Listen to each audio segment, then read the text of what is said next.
सफ़र की शुरुआत भगवान का नाम लेके करें तो सफ़र काफ़ी सुरक्षित और प्रसन्न रहता है। इसलिए हमने दूसरे दिन की शुरुआत वेलनेश्वर मंदिर से की है। गुहागर से वेलनेश्वर का रास्ता छोटा लेकिन रोमांचक है। तीव्र ढलान और टेढ़े मेढ़े रास्ते से गुजरकर आप वेलनेश्वर गांव पहुंचते हो। ढलान से उतरते वक्त समंदर का नज़ारा काफ़ी मनोहर है और शायद इसे शब्दों से बयां करना भी मुश्किल है। वेला यानी समंदर किनारा और उसी पे बसा मंदिर यानी वेलनेश्वर मंदिर। मंदिर का परिसर काफ़ी बड़ा और नारियल के बागों से सजा हुआ है। मेन मंदिर शिव का है और साथ ही इसे लगके काल भैरव, गणपति और लक्ष्मी नारायण का भी मंदिर है।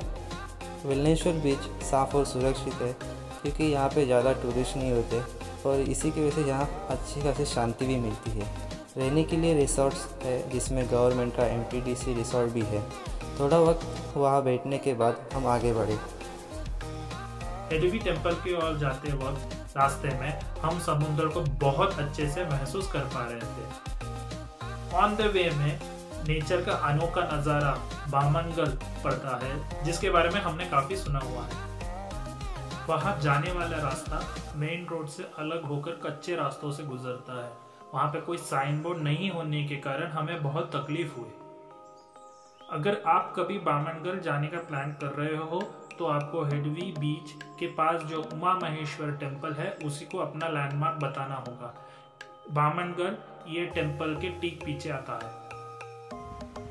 हेडवी टेम्पल से 3 किलोमीटर पहले इस अनएक्सप्लोर्ड नेचर का मैजिक देखने हम बामनगल पहुंचे। सालों से समुद्र के पानी के प्रहार के कारण पत्थरों में एक 3 से 5 मीटर की गहराई और 10 मीटर की लंबाई की फट तैयार हुई है। जब समुद्र का पानी इसमें जोरों से जाता है तब वहां पे 10 से 15 मीटर ऊंचाई का फाउंटेन देखा जा सकता है। बामनगल को विजिट करने की सबसे बेस्ट टाइम है हाई टाइड के वक्त, क्योंकि उस वक्त ऊंचे से ऊंचे वाटर फाउंटेन देखे जा सकते हैं।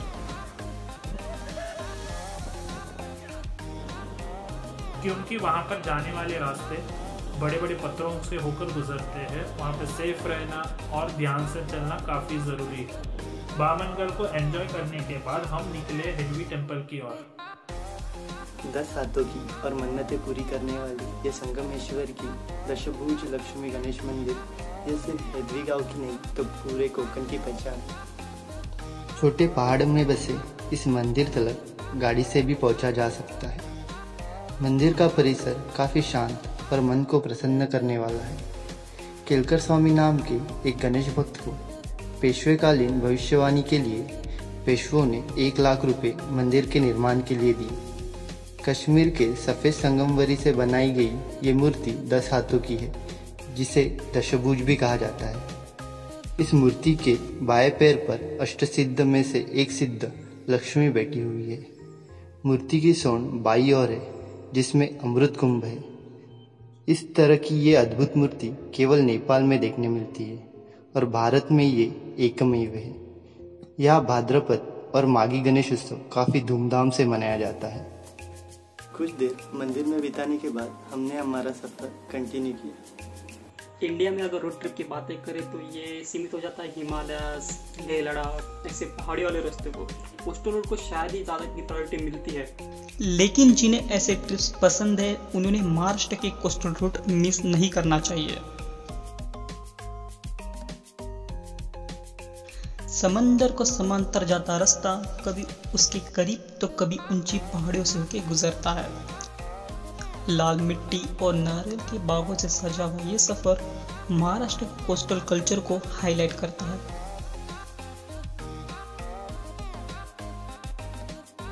इसी सफर को एक्सप्लोर करते हुए हम निकले हमारे अगले स्टॉप्स जयगढ़ फोर्ट की ओर।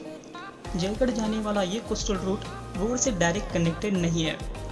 तौसल जयगढ़ ये 2 गांव फेरी से कनेक्टेड है और ऐसे अन्य कई गांव आपको इस कोस्टल रूट पर मिलेंगे। ये सर्विस हर 1 घंटे में एक बार चलती है, इसलिए यहाँ आने से पहले इस फेरी सर्विस के टाइम को ध्यान में रखना ज़रूरी है वरना काफ़ी लॉन्ग वेट करना पड़ सकता है। हमने हमारी बाइक फेरी से रो की और जयगढ़ पोर्ट उतारकर अगला सफ़र कंटिन्यू किया। जयगढ़ आज के दिनों में अपने JSW energy port, Jaigarh light house और 16वीं दशक के जयगढ़ किले के लिए काफ़ी फेमस है। हमने गुहागर में अंजनवेल लाइट हाउस को मिस किया था, लेकिन लाइट हाउस को देखने की आशा को बरकरार रखते हुए हम जयगढ़ लाइट हाउस पहुँचे, लेकिन फिर किस्मत ने हमारा साथ नहीं दिया। जयगढ़ लाइट हाउस उस दिन बंद था, लेकिन ठीक अंजनवेल की तरह जयगढ़ से दिखने वाले समंदर के नज़ारे ने हमें निराश नहीं होने दिया। इतना खूबसूरत नज़ारा शायद हमने अब तक सिर्फ फिल्मों में देखा था। जयगढ़ लाइट हाउस के बाद हम निकले गणपतीपुळे की ओर। एक तुतारी द्या मजा आणूनी फुंकीन जी मी सो प्राणाने, बेदून टाकी सारी गगने दीर्घ तिच्या त्या किंकाळीने। महाराष्ट्र में रहने वाले हर एक कविता से ये वाकिफ़ है।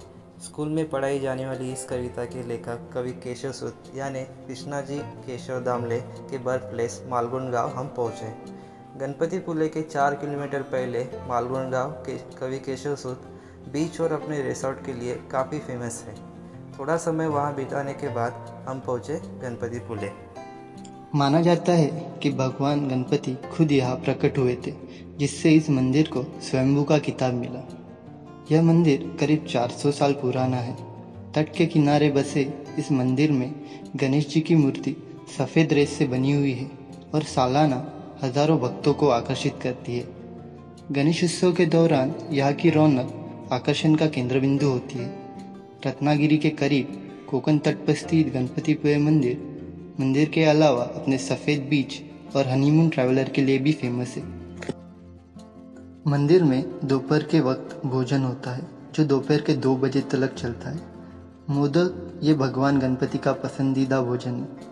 हमने भी मंदिर के श्री प्रसाद का आनंद उठाया। दोपहर का कुछ वक्त मंदिर में बिताने के बाद हमने लंच के लिए सी फूड रेस्टोरेंट चुना। महाराष्ट्र का कोस्टल पार्ट गोवा और कर्नाटक का कुछ पार्ट कोकण रीजन में आता है और इसी वजह से यहाँ के फूड में भी इन रीजन्स का अपना टेस्ट है। रत्नागिरी में बनी फ़िश का टेस्ट मालवन में बने फ़िश के टेस्ट से अलग है। मालवनी फूड और उनके मसाले के बारे में हम ज़रूर हमारे अगले वीडियो में बात करेंगे। हर रीजन का अपना मसाला ज़रूर है, लेकिन कोकण रीजन में कुछ इंग्रेडिएंट्स काफ़ी कॉमन है, जैसे कोकम एंड कोकोनट। कोकम करी में टैंगी टेस्ट के लिए, तो कोकोनट करी को थिक करने के लिए यूज़ किया जाता है। हमने फ़िश थाली ऑर्डर की थी, जिसमें चावल, भाकरी, फ़िश करी, अचार और कोकण रीजन की सबसे फेवरेट सोल कड़ी मिलती है। फ़िश थाली की कॉस्ट आप कौन सी फ़िश लेते हो इस पे निर्भर करता है। सुरमई पापलेट की कॉस्ट थोड़ी ज़्यादा है। लंच करने के बाद हम निकले रत्नागिरी की ओर, जहाँ हमारा आज का स्टे था।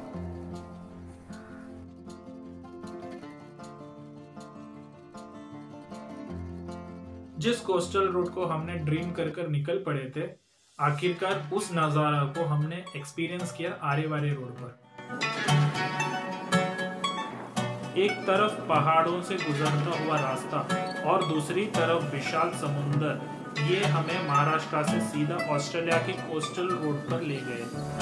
रत्नागिरी की थोड़ी दूर पहले आने वाली ये रोड अपने सीनिक व्यू की वजह से कई फिल्मों में भी आ चुका है। ढलान से उतरते वक्त का जो समुद्र का नज़ारा है वो आपको नजर कैद कर लेता है। रास्ते में आए हुए ये खूबसूरत नज़ारे देखकर हम खुद को ठहरने से रोक नहीं पाए। इसी के चलते रत्नागिरी पहुंचने में देरी हुई। हम रत्नागिरी तकरीबन शाम के 4 बजे पहुंचे थे और हमने ऑलरेडी नीलराज लॉज में रूम बुक किया हुआ था। हमें ये होटल बहुत डिसेंट लगे। रूम अच्छे थे, वॉशरूम क्लीन था, सर्विस भी ठीक थी। Nilraj lodge value for money है। अगर आप बजट वैल्यू कोई लॉज ढूंढ रहे हो तो नीलराज एक अच्छा ऑप्शन है। थोड़ी देर रेस्ट करने के बाद हम फ्रेश होकर निकल पड़े इस कोस्टल रूट से थोड़ा हटकर एक इंजीनियरिंग मार्वल्स को देखने। कोकण रेलवे अपने कमाल की इंजीनियरिंग के लिए मानी जाती है, क्योंकि ये इंडिया के कुछ टफेस्ट टेरेन्स के ऊपर बनी हुई है। पानवल रिवर पर बना हुआ पानवल वायडेक्ट स्लिक टेक्नोलॉजी से बना हुआ भारत का सबसे पहला वायडेक्ट है। वायडेक्ट यानी वो जगह जहां लंबा आर्क या ब्रिज रेल को या रोड को किसी वैली के ऊपर से कैरी करता है। मेन सिटी से तकरीबन 12 किलोमीटर दूर पोमेंडी गांव के पास ये वायडक्ट है। यहाँ तक आने वाला रास्ता काफी छोटा लेकिन डांबरी है।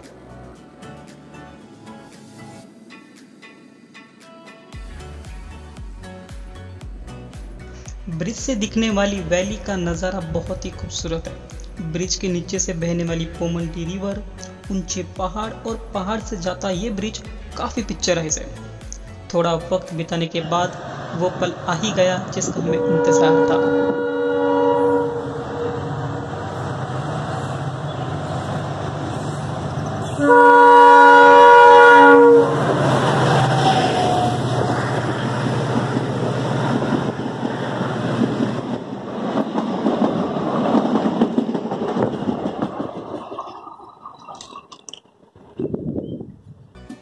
पनवल वायाडक्ट पे रेलवे की खूबसूरत नज़ारे देखने के बाद हम चले मेन टाउन की तरफ। अल्फोंसो मैंगो के लिए फेमस रत्नागिरी शहर ये कोंकण रीजन का सबसे बड़ा शहरों में से एक है। Major railway station, sea port, star hotel, top rated schools और टूरिस्ट प्लेसेस, इन सारी वजहों से रत्नागिरी शहर अपनी खुद की पहचान है। शहर छोटा हो या बड़ा, हर एक शहर की अपनी खुद की फेवरेट फूड स्पॉट्स होते हैं। रत्नागिरी के भी कई सारे फूड स्पॉट्स हैं, उसी में से एक पॉइंट पर हमने विजिट किया। शाम के वक्त दिन के पूरी थकान मिटाने के लिए चाय तो बनती ही है, वो भी अगर कड़क मिले तो बात ही कुछ और। अमृत तुल्य की चाय ये बहुत टेस्टी थी। हालांकि ऐसे शॉप्स बहुत कॉमन हो चुका है।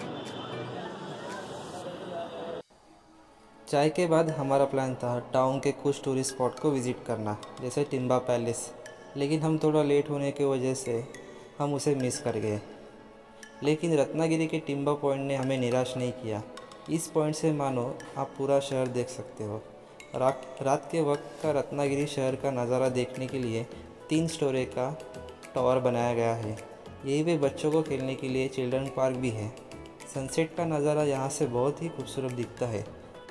इसी के पास और एक पॉइंट है जिसे आप रत्नागिरी की चौपाटी भी कह सकते हो। मांडवी बीच पर बसा यह पॉइंट यहाँ के क्राउडेड प्लेस में से एक है। गेटवे ऑफ रत्नागिरी इस पॉइंट का नाम है, जो बेसिकली एक जेटी पाथवे है जो अपने इवनिंग वॉक के लिए काफ़ी फेमस है। हमने भी यहाँ इवनिंग वॉक के मज़े लिए, थोड़ा रेस्ट किया और हमारे होटल की ओर चल पड़े। होटल के पास ही हमने डिनर भी किया और एज़ यूजुअल हमने फ़िश थाली ऑर्डर की। डिनर के बाद हमने थोड़ा नाइट वॉक किया और मज़े की बात ये थी कि जहाँ हम ठहरे हुए थे उसी के पास देश के सबसे बड़े क्रांतिवीर का जन्म हुआ था, लोकमान्य बाल गंगाधर तिलक। रत्नागिरी जिले में पैदा हुए भारत के राष्ट्रवादी, शिक्षक, समाज सुधारक, वकील और स्वतंत्र सेनानी के जन्मस्थल को देखने का मौका हमें इस तरह मिलेगा, इसकी हमें कल्पना भी नहीं थी। रात को 11 बजे कुछ देर उनके पास बिताने के बाद हम होटल आए। काफ़ी ट्रैवलिंग की वजह से नींद काफ़ी अच्छी है। हम सुबह काफ़ी जल्दी उठे। हमारा उस दिन का सफ़र ये इस ट्रिप का सबसे लंबा सफ़र होने वाला था। हमारा नेक्स्ट डेस्टिनेशन था मालवण, जो कि 150 किलोमीटर की दूरी पर है।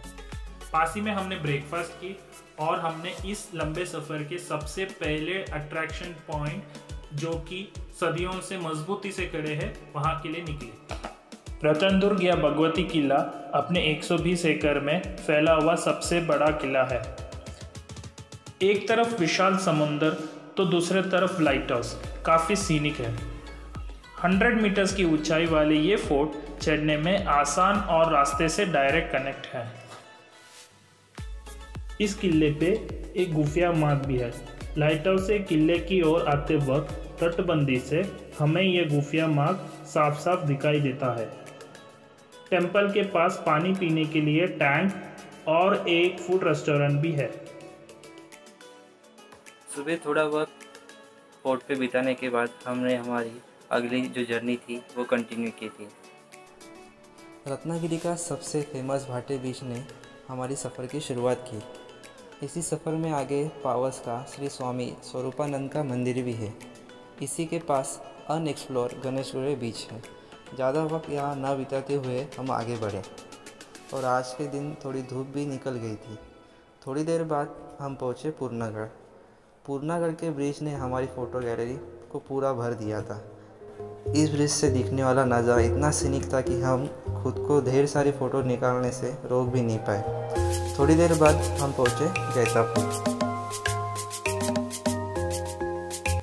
इस गांव का नाम आपने पिछले कुछ सालों से कई बार सुना होगा, जैतापुर न्यूक्लियर पावर प्लांट। इसी गांव में एक काफ़ी खूबसूरत आइलैंड है जिसकी पॉपुलेशन सिर्फ 71 है। इस आइलैंड का नाम है जुए बेट। हाल ही के दिनों में इसे टूरिस्ट की काफ़ी पसंद मिल रही है।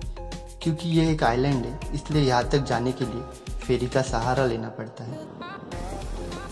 हमने हमारा सफ़र कंटिन्यू किया मालवन की ओर। जैतापुर की थोड़ी दूरी बाद रत्नागिरी सिंधुदुर्ग डिस्ट्रिक्ट बॉर्डर आता है। रत्नागिरी का यह हिस्सा ज़्यादातर पठार था।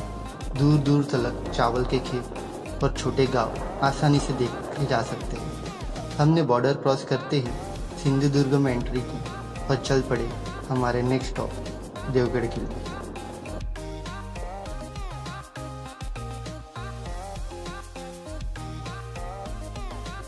अगले वीडियो में आपको ले चलेंगे सिंधुदुर्ग के कोस्टल के सफर पर।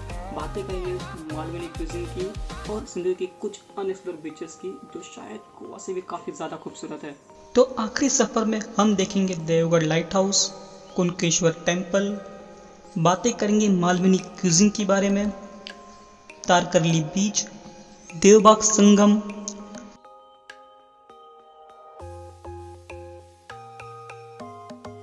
कुछ सीक्रेट बीचेस और बताएंगे हमारी रिटर्न जर्नी की कहानी। दोस्तों अगर आपको ये वीडियो पसंद आया तो प्लीज़ लाइक कीजिए, शेयर कीजिए और सब्सक्राइब कीजिए वेब टू नेक्स्ट को।